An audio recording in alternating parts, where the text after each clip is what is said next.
Good evening, everybody. My name is Ilse Treurnicht, and it is my great pleasure to welcome all of you to Mars. I have to tell you, today Mars is doing convening and converging as an extreme sport. So we're absolutely delighted to have you with us tonight, because we're hopefully going to stimulate some very new thinking, but we're also bringing together three different groups that have participated and are in transitioning to participate in another session tomorrow. And those include, for the last day and a half, we've had a Ontario Innovation Summit, The Business of Aging, which was really trying to bring together all of the different participants that are dealing with a major challenge of our aging demographic, but also trying to position our innovation agenda so that it can take advantage of the associated market opportunities. We also have tonight our Entrepreneurship 101 series, and we are bringing this together in honor of Jed Emerson as part of our Global Leadership series. And tomorrow morning, our social innovation team is doing an impact investing session. So we have lots of different points of view in the room, and it sounds like a perfect topic that we're covering here this evening.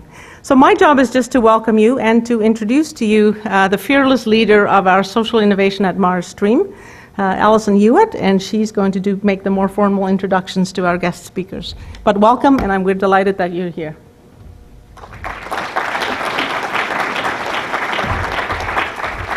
Hello, thank you all very much. So my name is Alison Hewitt, as Ilse said, and I'm the Director of Social Entrepreneurship here at the Mars Discovery District, and I'm also the Director of the SiG at Mars node, and SiG is the Social Innovation Generation, and there's 4 nodes across the country, and I'm privileged to run the Mars node.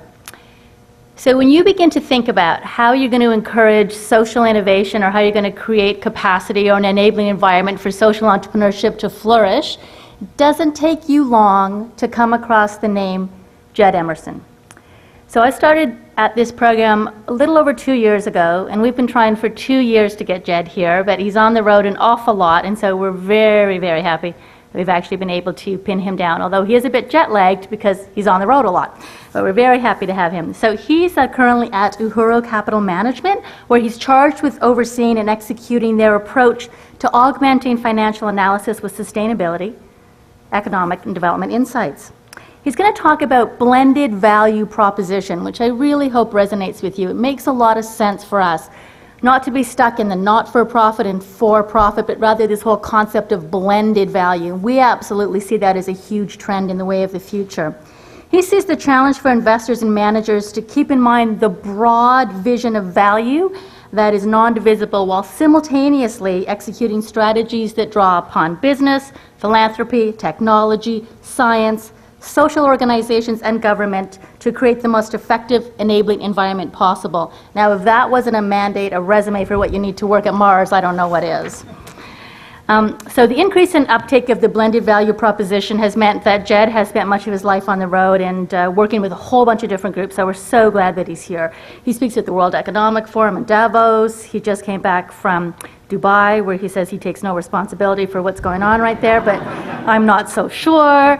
And I also actually just want to take a moment to thank my colleagues, Tim Drayman, Executive Director of SiG National, and Adam Jaglowski, who's the coordinator of Causeway, for their efforts in making this evening happen.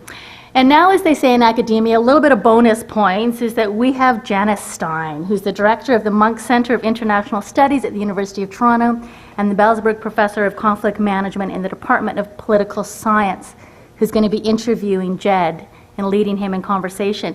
I think you all know Janice. She's a world-renowned educator, speaker, writer, and has received numerous awards, not the least of which is both the Order of Ontario and the Order of Canada. We are so thrilled she's able to join us here this evening. Please join me in welcoming them both.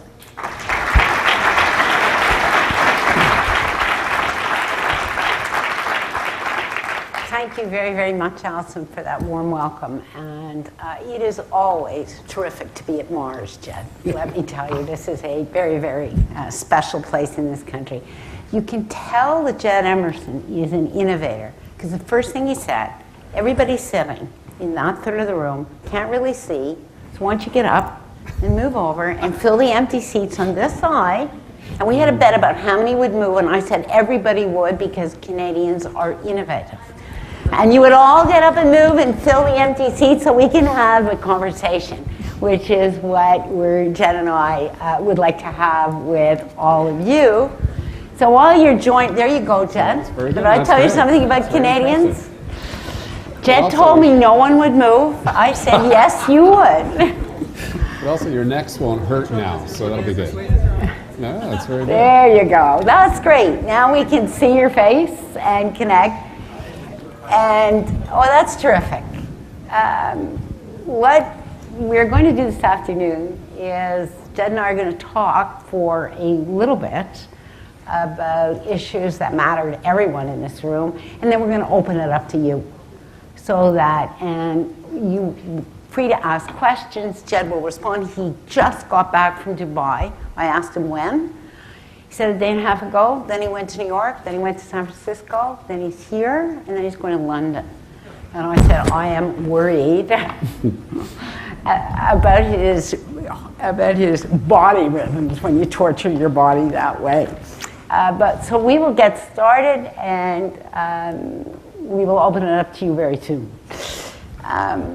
Everybody knows, as Alison said, Jed, the pioneering work you really did. Tell us a little bit. It's always hard. I asked Jed just a moment ago when he got started, 1990. That's about 20 years. That's actually not long in an innovation story and in a story that scales. But tell us a little bit. How'd you get started? Well, the backstory actually was that I was raised outside of New York. My mom was a social worker, and my dad's a minister. And my mom was born in Winnipeg, and my grandfather was born in Halifax. So we used to, I attribute everything to that rearing and upbringing. We used to spend all of our summers over in PEI. But any event, and so ever since I was a kid, I wanted to run a nonprofit because I was raised kind of in the backwash of the 60s. And so, you know, it was just a very, this is just what you would want to do. So I started as a 7th grader in Spanish Harlem as a peer tutor, and then ran pretty much a career track straight through to when I was 25 and started a homeless youth program in San Francisco called the Larkin Street Youth Center, and spent 4 years running that organization, at which point I became extremely burnout and fairly cynical about traditional approaches to social work and to nonprofit management. And there were a lot of different parts of that, but one of the most significant ones was this realization that what you actually did made no difference relative to how you were funded, right?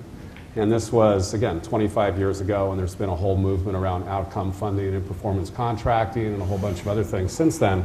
But at the time, to my mind, everything really was a function of politics, perception, and persuasion. And the fact that, you know, I looked really young. I looked like I was continually confused with one of our clients, and I would wear motorcycle boots and black leather jacket, and I was always like portrayed as the fighting young executive who could talk to street kids and all that. And we get a lot of media exposure, and when you get the media exposure, you know, the politicians come, and so people would just assume that, you know, here he is, he's on the TV with a politician, he must be a credible character, let's send in a check. And we also would have situations where we were working with street kids, and kids from other programs that weren't providing, as quite frankly, as good services as we were, would come to our center for services, but the money wouldn't follow them because the other program would get the grant or had the government contract or whatever it was. And so that, together with a number of other things, left me feeling kind of like, wait a minute, you know, I mean, did I really, is this what I signed up for? And it really wasn't, because I really wanted to be engaged in something more proactive and more changeful, as opposed to managing service contracts, if you will. And so I did kind of a lateral exit, and through a number of machinations got hooked up with a guy named George Roberts, who had gone through his own period of evolution. George is the founding partner of Colbert Kravis Roberts, which is one of the largest leveraged buyout private equity groups. And at the time, they had just done RGR Nabisco, and I think there was an interest in, you know, doing more than just the symphony and the ballet and the opera, you know, the SOBs, if you will, and, you know, getting into kind of something else. And George had, I think, a problem that's shared by a lot of business people, which is that philanthropy and charitable organizations just didn't really, they weren't all that compelling. Right? There's no logic to capital allocation. The reason that one group gets 50 grand and another one gets 150 has oftentimes more to do with the schmooze capacity of the executive director than it does with the fundamental strategy. There's no logic to capital structure.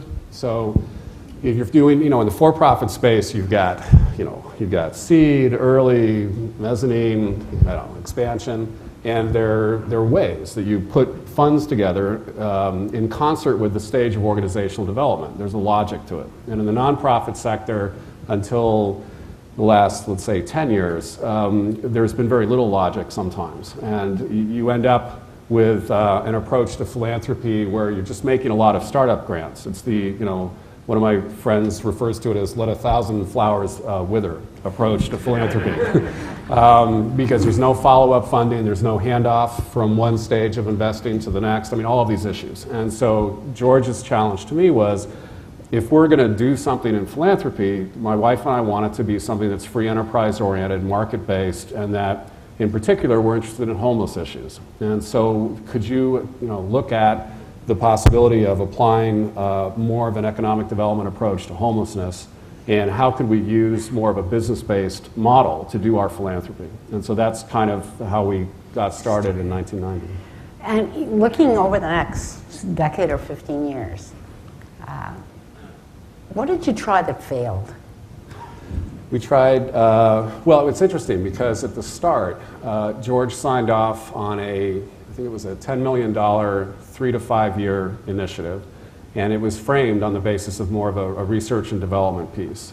And so we had one piece focused on social enterprise and social entrepreneurship. We had another piece focused on self-employment with formerly homeless women, and we had a third piece focused on, very naively, focused on funding efforts to reform the job training and placement programs in the United States. Which, and keep in mind, we were doing like $1 million a year in grants, so it's very effective in terms of the leverage we could achieve. And the problem is that for homeless folks, certainly at the time, and this is before a lot of the welfare reform came in later on, but a lot of the job training and placement programs were structured on the basis of 30-day curriculum-based training programs. So you'd go in, you'd take a class, you'd learn a new skill, and you'd go out and get a job. And so if you were living in a shelter, or if you were in transitional housing, or if you were also trying to deal with mental health or substance abuse issues, you didn't even really get in the door. And so that became a focus that actually didn't work, because we made some grants to local nonprofits to try to engage in reforming that process, and it was just too much. It was just too big a system and too little juice from our side. The self-employment with homeless women worked in a sideways way. It did not work. We were working with the second self-employment microenterprise organization founded in the United States, the Women's Initiative for Self-Employment. And what we found was that the women were able to use the program and the services to help stabilize themselves and get an apartment and begin the process. But again, they had so many barriers to really managing a small business enterprise, having to do with everything from kids to abusive spouses who were in and out of the picture to any number of things.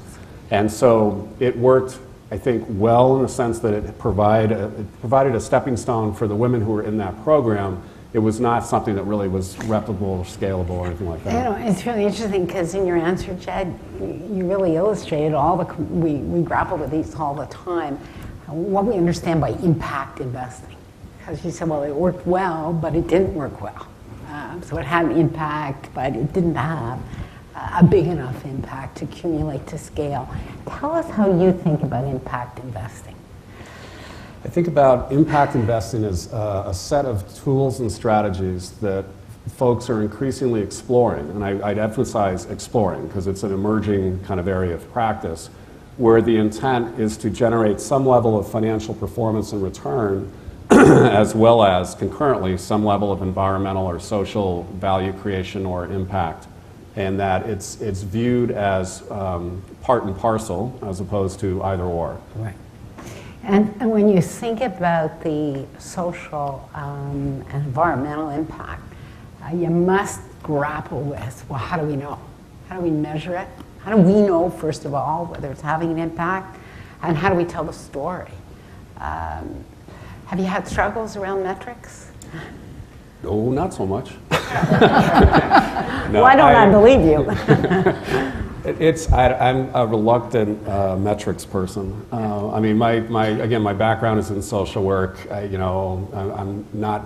used to love getting $100,000 grants because I could divide that easily among 4 staff positions. It's kind of like, I wasn't really driven by the quant jock kind of lifestyle. But at the same time, it's really fascinating because when you get into it, it's not so much about, it's about the quantitative representation of qualitative value. Right. And it's about trying to push the boundaries. And if you think about metrics in the form of econometrics and numeracy as kind of like the visible part of the light spectrum, so it's what everybody can kind of see, and you can agree that 1 + 1 = 2, and that's here.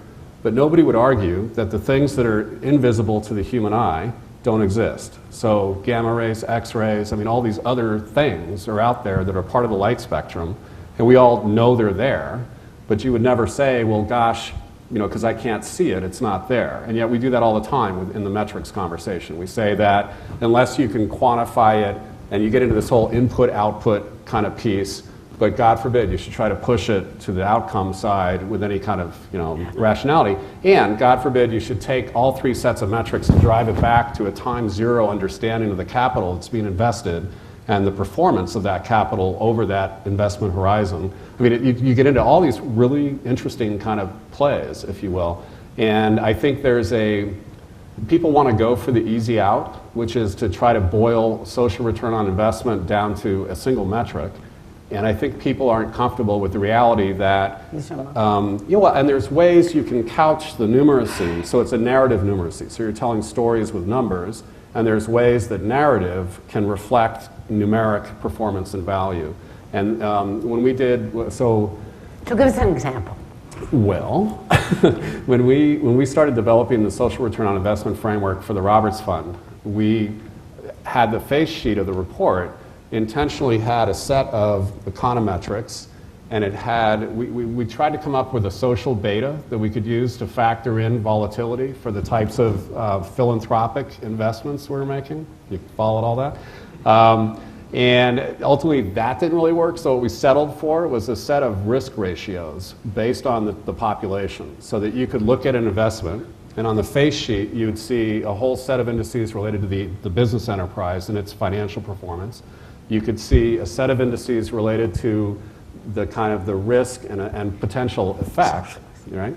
So the social side, and then we'd have a narrative piece that actually was a paragraph telling the story of, the average employee in this enterprise has this background, this history, these prospects.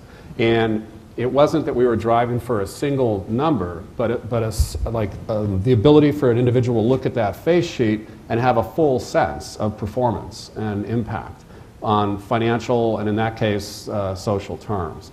And I think that and so we rolled that out in like 95, 96, and then we did a much better version later in 2000. And what's been interesting to watch is how people, broadly speaking, have kind of grappled with that. And New Economics Foundation in the UK took a lot of those fundamental methodologies and then morphed in a whole stakeholder component because they felt that wasn't adequately represented in the original methodology. And other folks are doing things with environmental valuations and more of a, not necessarily, triple bottom line in the sense that you have distinct areas to pursue, but blended in terms of understanding that you have to reintegrate that at the back end, or else you don't really understand the total performance. And if you just do triple bottom line, then the finance people just look at the numbers, and the social environmental people just look at that piece. That's the real risk. And people don't get beyond the bifurcated value. So that comes back to why I started to focus on the concept of value as being a blend of these elements. And it's less like a soup, and it's more like a tossed salad, where you basically still have distinct flavor from the different ingredients, and you can sit back and you can see them, but they're all part of a whole. It's not just all blurred mush together. And again, a lot of language you hear people say, well, there's these blurring of the sectors. No, I hate that language, right? Because it's only blurring if you don't take the time to stop and see what's actually happening. And fundamentally, all of these constructs that we've created in terms of for-profit, nonprofit, governmental, they're all just self-imposed limitations in terms of how we understand the tools that we have to drive value and performance. And fundamentally, value remains whole. And so you get business people who claim that they're not adequately incented or rewarded for social and environmental positives, if you will. And you get nonprofits that actually are running big businesses. You know? I mean, in the United States, the NGO community is something, I don't know, 12% of the GDP or something. It's like, this is big business. People make a lot of money here, right? There's nothing soft and squishy about this sector, and yet people continue to kind of think of charity as kind of, well, it's a nice thing we'll do, you know, after. So anyway. Does anybody have a question just on this, on blended value? Because that's such a key concept. I know people work with that. We need one brave soul who's struggled with this. I certainly have in my own work. Yeah. Just in terms of the tossed salad analogy, if you can just explain further how is it different looking at each of the returns separately from the social versus seeing them in the salad together? What does that look like when you're staring at something, a report of some sort on the return or the Right. I think part of it has to do with the process. And so there's a whole kind of emerging body of work around enhanced analytics, where people are saying that, and this is being used by people who trade in public equities and are trying to capture the potential future risk of environmental off-balance sheet liability that doesn't lend itself necessarily to representation on the balance sheet. So traditionally what you might think of as externalities or things like that. That word always makes me nervous. Externalities. See, this is the thing. And there is no thing, I mean, nothing is external, right? Is part of the problem with it. And if you're, the thing that's been striking to watch in the evolution of people's conversations is that, you know, this is where I definitely date myself, but I mean, there was a time when you would listen to the CEOs of some of these companies talk about their kind of, you know, their social mission or their responsibility or their citizenship, and you can just tell that these guys were just reading stuff that their PR marketing people had handed them before they went up on stage and didn't want to be embarrassed in a public setting where they clearly were mercenary capitalists, but they have to speak this way kind of thing. And I was at the Clinton Global Initiative in September, I guess, and I was floored to listen to the CEO of Walmart and the CEO of Coke talk about sustainability as drivers of value and performance in their business models. And they didn't use all the language that an activist posture would call for, but I got to tell you, the eloquence with which these people spoke about needing to think about water, in the case of Coke, and what it means to be a consumer of water. The numbers are phenomenal. Something like, you know, 180 liters to create 1 liter of Coke. Right? 180 liters of water for 1 liter of Coke, something like that. I mean, when you consider the whole supply chain process and all the water that's used to rinse the machinery and you look at that within a community context of agricultural and local agricultural sources and what happens with wells when Coke sucks that water out. And I mean, it was a phenomenal thing to listen to this, right? And, you know, to listen to the CEO of Walmart talk about how they, you know, convened their suppliers in China and basically laid out a whole sustainability mandate. And they said that, you know, the packaging has got to change, the transportation practices have got to change, and they went through a whole list of things that people had been advocating forever, if you will. And all of a sudden, to hear this part and parcel of their business strategy was very different. And so I think the evolution from this kind of triple bottom line stuff, it's like if you think about corporate performance as starting in the States, at least in the 70s with EPA, and the posture was compliance on the part of the companies. These are new regulations, these are new reporting requirements, we're doing this because we have to. And then in the 80s it kind of shifted to this whole kind of citizenship, you know, positive responsibility thing, and it was kind of like a marketing thing. Like, okay, we're doing this anyway, so let's present ourselves this way. And then all of a sudden people started thinking, you know, if we got to do this, and you know, we could use it for a marketing thing, and you could actually convert it to a competitive advantage for the firm, it started coming together in terms of understanding how environmental and social factors can drive financial performance and return, and how financial performance and return are affected by off-balance sheet issues like environmental and social issues. So, So the whole separation that we often make between social return on investment and return on investment just doesn't stand up. no, it doesn't at all. And I think the contrasts, you can find a lot of spots where the contrast is striking. So in philanthropy, in traditional philanthropy where you have an endowment and you manage in the States for a 5% payout, and that's the mandated payout. Most people view that as kind of like the ceiling. That's what we have to do. So we manage our portfolio to be able to generate the 5% payout, and we don't really pay any attention to the 95% of our assets in terms of where they're invested. And the fact is, a lot of the 95% can be invested in things that are driving the problem set that you're trying to address with your 5%.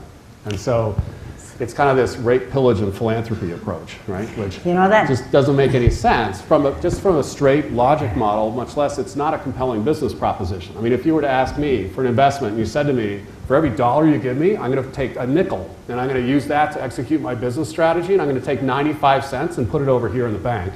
I'd be like, that's not a good investment.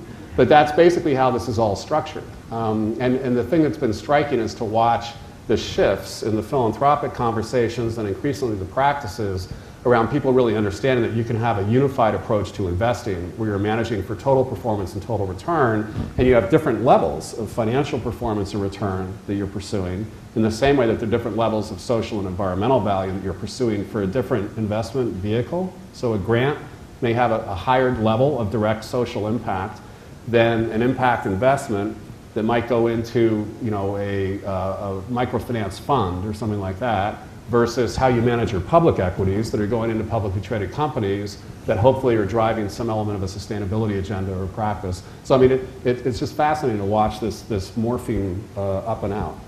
Anybody want to pursue this? Anybody have any other questions? It's been a long day, apparently. No. Is the corporate model of sustainability, do you think it's going to be sustainable in the long run, or, I'm sorry? Thank you.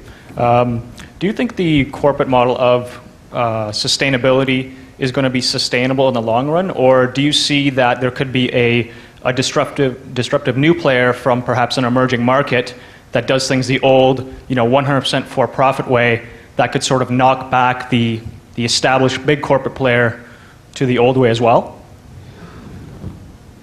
I'm not convinced that the innovation will come from the big corporates. I think that the innovations are going to come more from the bottom up, whether that's domestic emerging market or international emerging market. The thing I think that's been interesting, again, to watch in terms of the evolution of a lot of the conversation is how much of it really is driven out of practices that folks are doing out of necessity in emerging markets, not out of a vision and a passion for being a better something or other. And I think those practices, ultimately, whether they come out of a community development venture capital fund in the US or a small enterprise development fund in India, the potential for innovation and change is going to be, I think, more significant than what you might look for out of an institution that is a large corporate, however it's kind of constituted. A lot of your work is around innovation.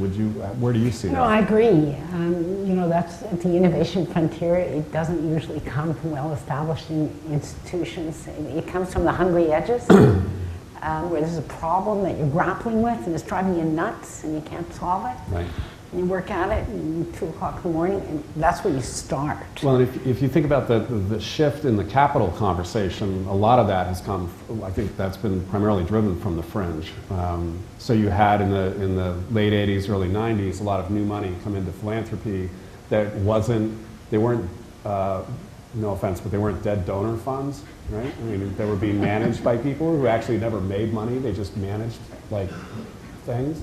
And it was, millions and millions of dollars being run by 30-year-olds who'd spent the last 10 years doing the killer app, and then they kind of cash out, and all of a sudden they're and there's danger there because there's phenomenal hubris and lack of perspective and history, and there's phenomenal risk-taking and kind of, well, let's just try this and see kind of a posture. And so I think a lot of that innovation really has come out of that sphere, and now you see at least in the philanthropic space, kind of the old school players really are having to kind of play catch up in some sense with the new money that's just shaken up the conversation significantly.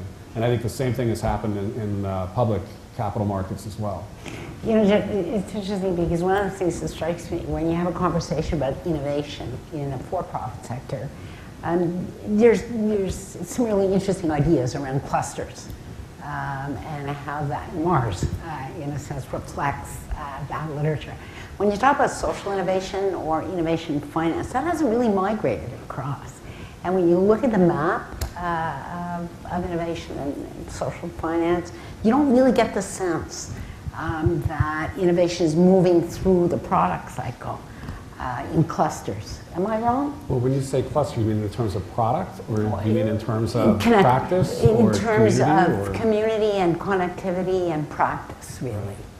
I think that, again, in the social finance space, you've got a set of actors who are the kind of the investor circle, kind of social venture capital folks, who for years were viewed as the granola kind of, enviro finance people, and were relatively marginalized. And what's happened, I think, is that more and more of their practices are coming into kind of the mainstream. And so you had screen funds and a lot of those types of practices that were much larger, and now are, depending on who you believe, somewhere between $1 and $3 trillion or something under management. And so that was considered, wow, that's really significant, because that's way more than what we had when we were just doing the private equity deals on the side. And now all of a sudden you have Goldman Sachs, you've got serious money folks who are exploring and driving sustainability factors, and the old school doesn't know how to deal with that in some sense, because they feel like, they're not as pure as we are in our intent and in our practice, and they just want to do it to try to make money and da-da-da. And there's an accountability issue that needs to be front and center. And if you really want to change the world of finance, I really don't care about philanthropy or social investing. I care about the, whatever it is, $35 trillion, probably devalued today, but in any event, what was, a significant amount of money that's in the mainstream capital markets, because that's what's driving a lot of this, and that's what creates a lot of the incentive structure for companies. And so that's really where the game is. And so the more we can do to drive in and influence those practices, the more ultimate leverage we may have. Before I open it up to, go right ahead. Yeah, just waiting for the mic. Sure. Well, here it comes right there. Thank you. And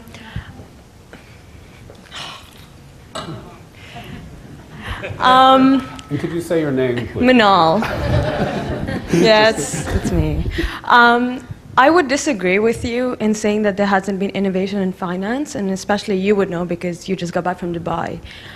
So you must have had a lot of exposure to the Islamic finance world. And it's still a world that Canada is still starting to get up to speed with, but there is huge innovation going on there, and I do believe, I just wanted to put this out there, that social finance has a lot to learn from the innovations that are going on. Yeah, you have the sukuk markets that are failing. But that being said, there is a whole bunch of innovation going there that we need to open up our eyes to. I couldn't agree more. I totally agree. My comment wasn't that there wasn't innovation in social finance, but some of the explanations for innovation and the whole cycle of innovation don't fit that well when you move over to, and it's curious. Right. So it was, but you're absolutely right. There's been, that's Jed's whole point. There's been huge innovation. But it also, there are some serious challenges though, because I think that there's so much kind of noise out there, and sorting through kind of like the good stuff versus the bad stuff versus the fad stuff is tough. And I don't know. I just, on the one hand, I couldn't be more happy for where all this is right now, because I feel like in a lot of ways we've had block parties, right, on the side streets, and everybody's been like focused on like our block and our party. And all of a sudden, people are like looking around and they see like this avenue, and everybody's like flooding out of the streets onto the avenue, and there's like a parade. Like there's a real parade. I mean, this parade is killing me, but there's a real parade. I mean, there's so many different parts of this. And I mean, it used to be I'd go to a conference and I'd see people that I hadn't seen for like a year, and you have a beer and you catch up, and there'd be like 40 people in a room, right? They had like, 1,800 people to the social capital. They've got a conference in San Francisco. There's people meeting all over the world, right? And then when you look at the internet platforms, I got a post today from somebody whose name I'm going to forget, but Social Finance Canada, that was describing tonight's event. And in the blog post, had, I don't even know, like 7 different papers that have come out in this last week or something like that. And that post was forwarded to me by the managing editor of Forbes, right? I didn't get that because I was on some little thing, like a little social finance website thing. And I was like, dude, this is great, you know what I mean? And so anyway, there's so much, and it's happening so all over the place. And the challenge is going to be really figuring out whether it's, a Sharia finance or, some new innovation in the capital, the community interest corporate structure out of the UK, or, I just got a thing from somebody else who wants to have an H Corp, which is a hybrid corporation structure that they're bringing forward in the State Assembly of California. I mean, this stuff is just popping out all over the place. And so that's the part that on the one hand is great and very exciting. On the other hand, it's very frustrating because you got to do a lot of work just to keep up anymore. I used to have a very quiet life. Work, no, isn't it's it? just, random. So, sorry, I just witnessed something between this young lady and this young man here. The person you just mentioned is actually right behind me, right here. Thank you very much. Great Thanks for reading my post. Hey, Well, you're an inspiration to all of us. So, and the fact that you've come to Canada has shown, I guess, how far we've come. Also, in our conversation and this space as well, I think maybe 2 or 3 years ago we couldn't have imagined we'd be this far. And so it's a testament to also physical space that we have, but also the virtual space, which you just talked about. So, thank you. Well, and we were talking before about what's happening in Canada and how to connect that, because I don't know a lot about what's going on in Canada these days, but I know about Van City, I know about social economy in Quebec, and there was a third one that we were just what were we talking talking about, Tim? There was another. Say it again. No, we were talking about social economy. Well, anyway, we were talking about things, and when I go other places, I don't hear about the Canadian experience, and I don't get it. Ubiquitous quite frankly. Canadian curse. No, it's just kind of interesting, and it's not the classic kind of Canadian U.S. kind of thing. You know what I mean? It's not that. It's like global. I think you got to do more of the kind of thing that you're doing, because I think there really is a lot of things. Look at MaRS itself. Right. The institution, and it's kind of like. It's just phenomenal. I think it's a great facility. And how come it's not, being promoted on the level of, the Scholes Center at Oxford? Because I actually think the work that's going on here, again, the little that I know about it from just this visit, it may actually be more significant in terms of leveraging sustainable change.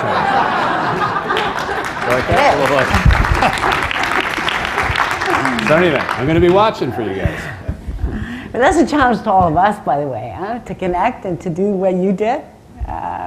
So that's part of building a platform. Well, and the power is phenomenal. Like at RedF, we never made more than $3 million a year in grants. And our decision was not to replicate, was not to try to be bigger and have a larger, 27 portfolios or da-da-da. But our investment was really in the intellectual capital piece. And we happened, we literally just dumb lucked into being in the right place at the right time, because as we started coming up with more and more papers on these different themes and ideas, we would just post them right to our website, and it just happened that's the period when the internet really started taking off, and when people would put together these seemingly oppositional terms like social entrepreneur or venture philanthropy or what have you, boom, you'd end up with the 20 papers that we'd produced. And I can't tell you over the past decade how many times I've been places where people said to me, I read your paper sitting under a tree in India. And it was just like, gavam, and it's and I just find that stunning, you know what I mean? Because, I'm just like a social worker whose career has just gone horribly astray. And here this is, it's just too much. Before I ask another question, yes, go ahead. We need a mic in the front. Great. Yeah, hi, my name is Trevor David. You mentioned the schmooze factor and how important that is in terms of who gets grants and who don't. I was reading something the other day, and it stated that trillions of dollars is given out every year through philanthropic foundations in the United States. By law, I guess they have to distribute this money.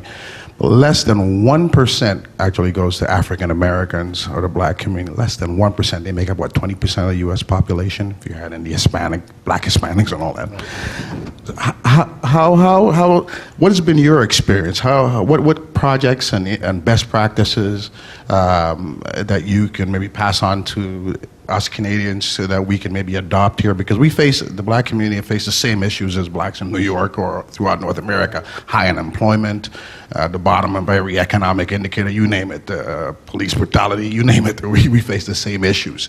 And what ideas, what solutions? Because, we're in desperate straits, really, in Toronto here as well as Canada and North America. And we're looking at social enterprise and the blended value proposition and social change as something that will give us a chance to lift ourselves up after 400 years of being at the bottom of everything. We're hoping that social enterprise will be something we can grab on, this new third way, so to speak. What has been your experience in terms of dealing with the African American social change market? Sure.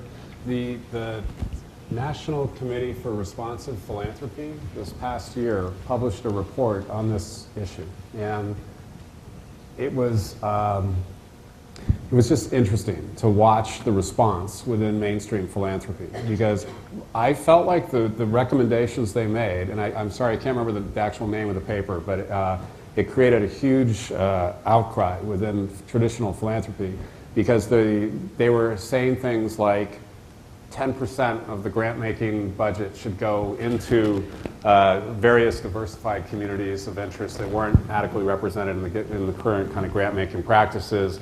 They were saying that representation on the board should be maybe 20%, or like what I think of are pretty kind of okay. Well, those are kind of low-hanging fruit kind of recommendations. And man, you would have thought that these people had just, I don't know what, called these folks just second only to Satan or something, because the response from the institutional philanthropic community was, I felt really just sad, because it was just extremely defensive and not at all hearing kind of like what that voice was trying to say. And I think that's the problem, in essence, is that so much of philanthropy is driven as a personal activity and not as a social act, if you will. And so an individual family sets the terms of interest and what they want to do and how they want to do their grant making and to what targets. And they often appoint their attorney and maybe a good friend to the board and everybody else is family members. And it's this idea that philanthropy is in essence a private act. And I guess that would be okay, except for the fact that I'm actually subsidizing philanthropy because you get a tax break when you create a charitable institution that is driving philanthropic value. And this idea that we have no right to place higher expectations on philanthropy on the institutional level and on the practices level, I just find kind of questionable. I got into a lot of trouble when I made that argument in public. Well, It's worse here in Canada. So right. if you think it's offensive, Allison? in the United States. Well, and I think the fundamental question I think comes down to, and it's true in life, where where you stand depends on where you sit. And so if you're seated at a certain place at the table, oftentimes folks just aren't, they really just don't see it. They're not aware of kind of the issues or the challenges, except in a very broad sense.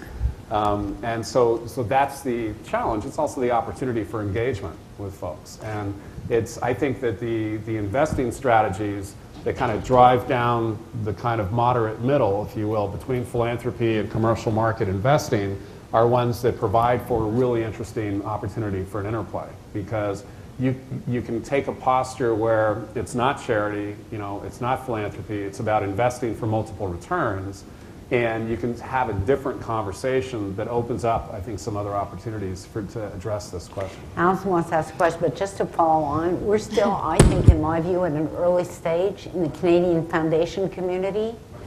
We're still at an early stage in the Canadian foundation community in getting the discussion rolling about how endowment funds are used. And we're still, we're still in the argument about the nickel. Right. Well, and I think And again, don't get me wrong, it's like I love philanthropy, I really do. I mean, you can do stuff with charitable dollars that you can't do with any other type of capital, and that's a real rare thing to have, to be able to leverage and use. And you know, the bar is so low sometimes that I'm just stunned. I mean, you know, if you look at, not to just ramble on and on, but I mean, if you look at this past capital market crisis, here we are in this situation where a lot of these institutions lost like 20, 30, 40% of their asset base. Right? And I would think that at some point you would stop and say, well, what's really the purpose of this institution? Is it to be a, you know, a private financial investment group, or is it to actually drive some other value? And you know, I was in a meeting with the CFO of a major, you know, multi-billion-dollar U.S. foundation, and they had at the table their social investment officer and their commercial markets officer. He was down 35% or something, and she was up 6%. And it was a very interesting conversation about kind of like, all right, well, so what are you really trying to do here, and what's enough in terms of financial return? And I thought they had this really great opportunity at the board level to just revisit some fundamental questions about what is it we're really trying to do.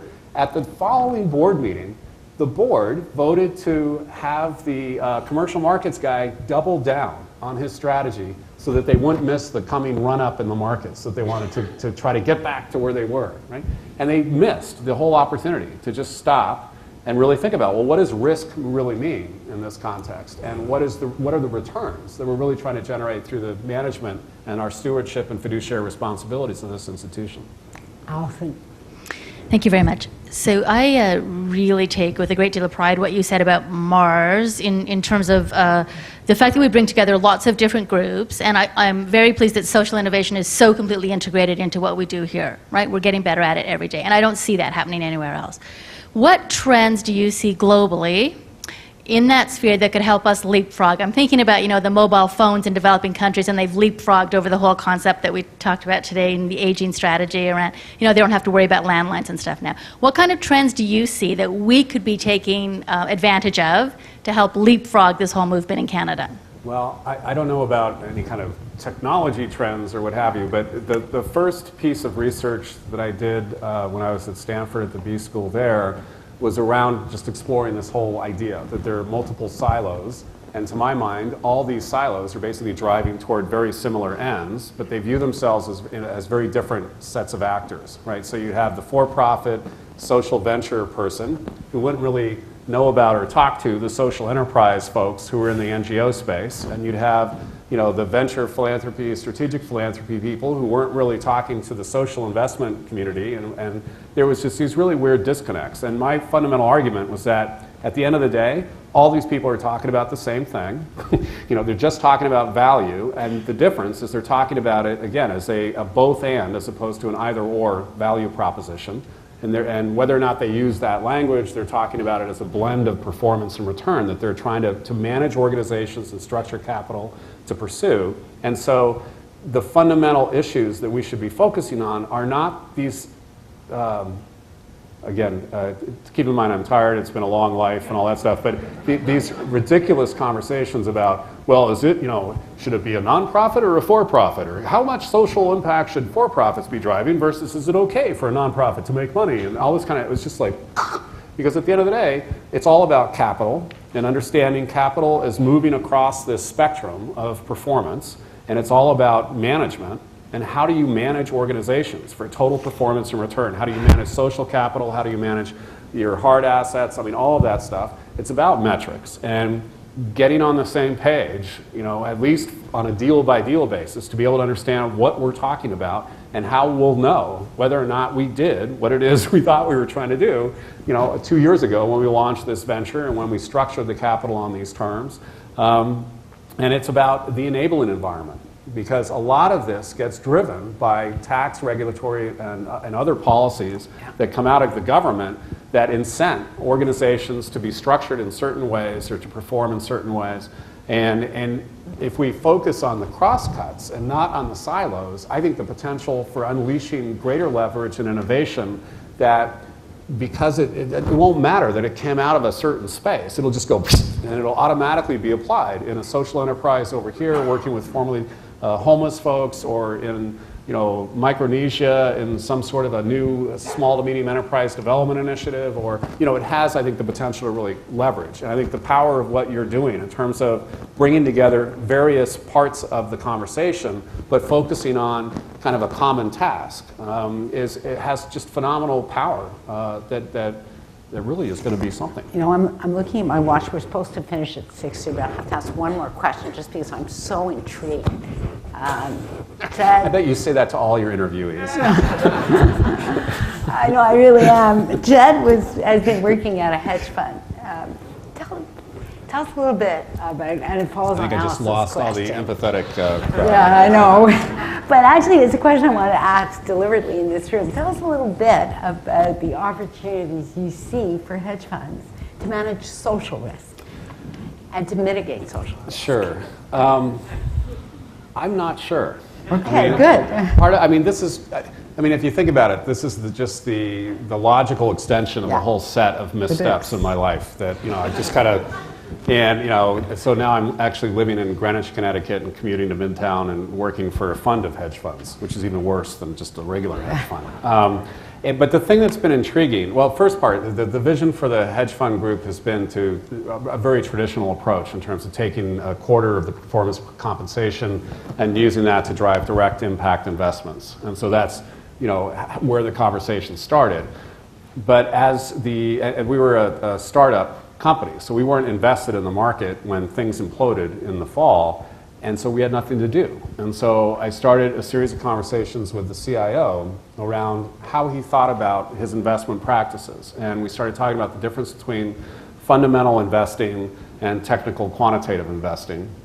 And I was really struck because as we get in this discussion, you'd say, well, what do you look for in a fund manager? And you'd be like, well, we really want to do deep fundamental research. We want to have a long-term investment horizon, but we want to have people who don't manage leverage, who don't manage debt in order to goose performance, but who really are creating fundamental value in the markets through the companies that they're invested in.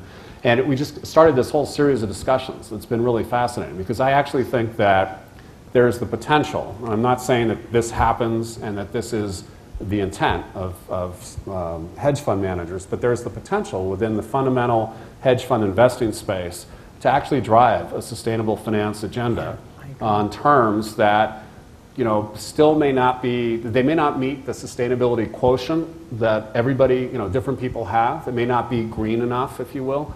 But there are opportunities there that I think are really interesting. If you think about the practice of shorting, so all the funds that Uhuru invested in are long short, and if you think about shorting as a potential for a social act, right?